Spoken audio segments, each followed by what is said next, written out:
ചൈനയിലെ ടിയാൻജിൽ സമാപിച്ച ഷാങ്ഹായ് സഹകരണ ഉച്ചകോടി കേവലം ഒരു വാർഷിക സമ്മേളനം എന്നതിലുപരി മാറുന്ന ലോകക്രമത്തിൽ ഇന്ത്യയുടെ പുതിയ നയതന്ത്ര ദിശാബോധം വ്യക്തമാക്കുന്ന സുപ്രധാന വേദിയായി മാറി. അമേരിക്കൻ സമ്മർദ്ദങ്ങൾക്കും സാമ്പത്തിക ഭീഷണികൾക്കും വഴങ്ങാതെ സ്വന്തം ദേശീയ താൽപര്യങ്ങൾക്ക് മുൻഗണന നൽകുന്ന പക്വതയും പ്രായോഗികതയും ഒത്തുചേർന്ന ഇന്ത്യ രൂപപ്പെടുത്തുന്നത്.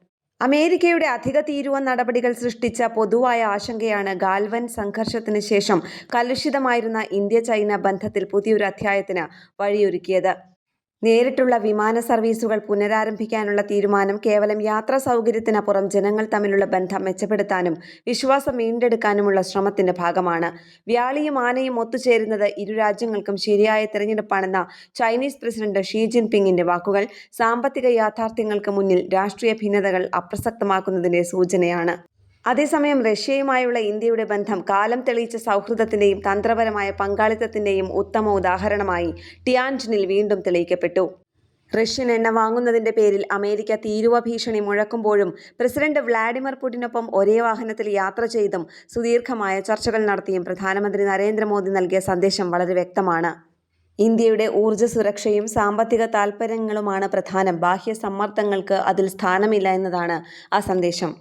അതിർത്തി കടന്നുള്ള ഭീകരതയെ നേരിടാൻ രാജ്യാന്തര സമൂഹം ഒന്നിക്കണമെന്ന ആഹ്വാനം പതിറ്റാണ്ടുകളായി ഇന്ത്യ ഉയർത്തുന്ന വാദങ്ങൾക്ക് ലഭിച്ച അംഗീകാരമാണ്. ഏതെങ്കിലും ഒരു ചേരിയുടെ ഭാഗമാകാതെ എല്ലാ പ്രധാന ശക്തികളുമായും സ്വന്തം താൽപര്യങ്ങൾക്കനുസരിച്ച് ബന്ധം സ്ഥാപിക്കാൻ കഴിവുള്ള ഒരു ഇന്ത്യയെയാണ് ടിയാൻജിൻ ഉച്ചകോടിയിൽ കണ്ടത്.